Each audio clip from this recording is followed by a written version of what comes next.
जो माता पिता की सेवा नहीं करता, उन्हें मारता है, पीटता है, फटकारता है, वो काल सूत्र नामक नरक में उस जीव को जाना पड़ता है। अनेकों प्रकार के जब नरकों का वर्णन भगवान सुखदेव ने परीक्षित से किया तो परीक्षित थर-थर कांपने लग गए। महाराज कहा, गुरुदेव यदि ऐसा हुआ तो इस कलयुग में तो ज्यादातर लोग पापी ही होंगे, तो उन्हें क्या नरक में जाना पड़ेगा? उन्हें इस प्रकार की यातना सहनी पड़ेगी? गुरुदेव जिनसे पाप हो गया है उन्हें क्या करना चाहिए ताकि उन्हें नरक की यातना न भुगतनी पड़े? अब तक जिनसे हो गया है कोई बात नहीं, उपाय भगवान सुखदेव बता रहे हैं, उन्हें कर लो और गांठ बांध लो कि आज के बाद ऐसे कर्म करने नहीं है। यदि अपनी भलाई चाहते हो तो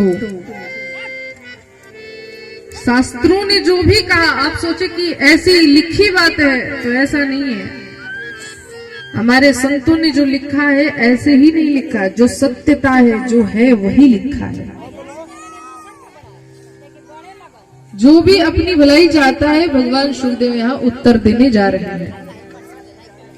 भगवान सुखदेव ने कहा, परीक्षित जिसने पाप कर लिया है, यदि वो पाप का प्रायश्चित कर लिए तो उसे नरक की यातना नहीं भोगनी पड़ती। परीक्षित ने कहा, गुरुदेव ये कैसा प्रायश्चित? प्रायश्चित तो वही बात हो गई जैसे हाथी का स्नान हो। हाथी सरोवर में खूब डुबकी लगा लगा के स्नान करता है महाराज, और जब बाहर आता है तो धूल उठा करके अपने ऊपर डाल लेता है। यही बात हो गई ना। आज भी लोग गंगा जी में जाते हैं पाप धोने के लिए। स्नान कर लिया, पाप धुल गया, लेकिन पाप धोने का मतलब तभी है जब आप दोबारा पाप नहीं करोगे। पाप धो करके फिर वही करना है तो गंगा में स्नान करने का फल क्या है बताओ? गंगा में स्नान का कोई फल आपको नहीं मिलने वाला। कहा, गुरुदेव हमें ऐसा कुछ बताइए जिन्होंने पाप किया उनके पाप राशि जल करके भस्म हो जाए।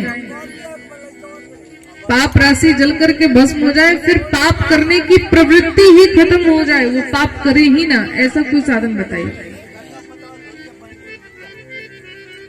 का परीक्षित, पाप जलाकर के भस्म करने का साधन बस एक ही है, और वो साधन है भगवान का नाम। यदि पाप हो भी गया है और उसके बाद भी यदि आपने भगवान के नाम का आश्रय ले लिया तो कितने भी बड़े पाप क्यों ना हो वो जल करके भस्म हो जाते हैं। बाबा तुलसी ने भी कहा, बारी मथे कृत होय बरु सिगताते बरु तेल, बिनु हरि भजन न भवतरिया यह सिद्धांत अपेल। बारी मने पानी, पानी को मत करके जैसे घी नहीं निकाला जा सकता, पानी को मत कर घी नहीं निकाला जा सकता, और बालू को पेर कर जैसे तेल नहीं निकाला जा सकता, उसी प्रकार बिना भगवान के नाम के